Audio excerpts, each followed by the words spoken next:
রাজধানীর রামপুরা এবার জমি দখলে গিয়ে একই পরিবারের শিশুসহ ৩ নারীর ওপর হামলা এবং শ্লীলতাহানির অভিযোগ উঠেছে স্থানীয় যুবদল নেতা এসকে লিটন এবং তার সহযোগীদের বিরুদ্ধে।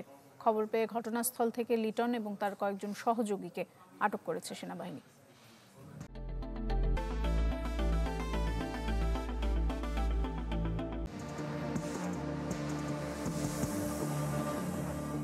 মঙ্গলবার সকাল ৮টা ৩৮ ঘটনাস্থল রাজধানীর রামপুরা টিভি সেন্টারের পেছনের গলি।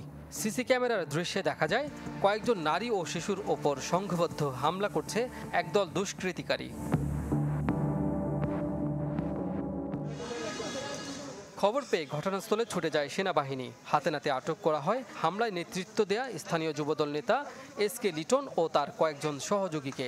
জানা যায় জায়গা জমির দ্বন্দ্ব থেকেই এমন ঘটনার সূত্রপাত। আহতদের অভিযোগ, হামলায় নেতৃত্ব দেয়া এসকে লিটন আওয়ামী লীগ নেতাদের ছত্রছায়ায় বিভিন্ন অপরাধ করে বেড়াতো, আর এখন যুবদলের রাজনীতির নামে লিপ্ত রয়েছে চাঁদাবাজি ও দখলবাজিতে। বাচ্চাদের গায়ে সুতা মারছে ওরা। বাচ্চা ছিল, আমার গায়ে বাচ্চা ছিল, আমার ছোট বোনের গায়ে বাচ্চা ছিল। এই বাচ্চা সহ আমাদের নিচে ফেলায় মারছে ওরা।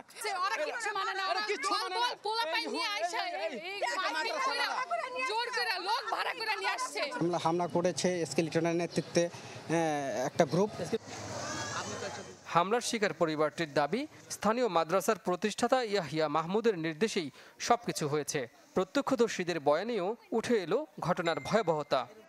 দেখি যে ধুমছে মারামারি, মনে করুন যে ফিরে কিনার ফানা মজিবার ভাই সুস্থ মানুষ যে ভাব দিই যে মজিবার ভাইরা মাইরেই হেলবো। হেরা মহিলা মানুষ, হেরা প্রতিবাদ করছে, প্রতিবাদ করে মহিলার উপরে পোলাপাইনে হামলা, মহিলাদের পুরো মাইর দিয়ে শুরু করছে। সংবাদ সংগ্রহে গেলে গণমাধ্যমের উপর চড়াও হয় মাদ্রাসাটির শিক্ষক ও শিক্ষার্থীরা। এক পর্যায়ে তারা দাবি করেন জায়গাটি মাদ্রাসার সম্পত্তি। তবে আদালতে বিচারাধীন ইস্যুতে কেন এই হামলা ও জবরদখলের চেষ্টা, এমন প্রশ্নের সদুত্তর মেলেনি। এটা আমরা জানি না, দায়িত্বশীল যিনি যাকে নিয়ে গেছে উনিই জানেন এগুলা। পুলিশ বলছে হামলার বিভিন্ন প্রমাণ তারা হাতে পেয়েছেন, নেওয়া হচ্ছে আইনগত ব্যবস্থা। কিছু ভিডিও ফুটেজ আমরাও দেখেছি, আমরা আরও দেখব, আরও ইনভেস্টিগেশন করব। আমরা দল দেখে আমরা ব্যবস্থা নেব না, আমরা অপরাধীকে অপরাধী হিসেবে শনাক্ত করব এবং সেইভাবে ব্যবস্থা নেব। প্রভাবশালী রাজনৈতিক দলের কেউ এই জবরদখলের চেষ্টায় জড়িত থাকলে ছাড় না দেওয়ার হুঁশিয়ারি দেন এই পুলিশ কর্মকর্তা।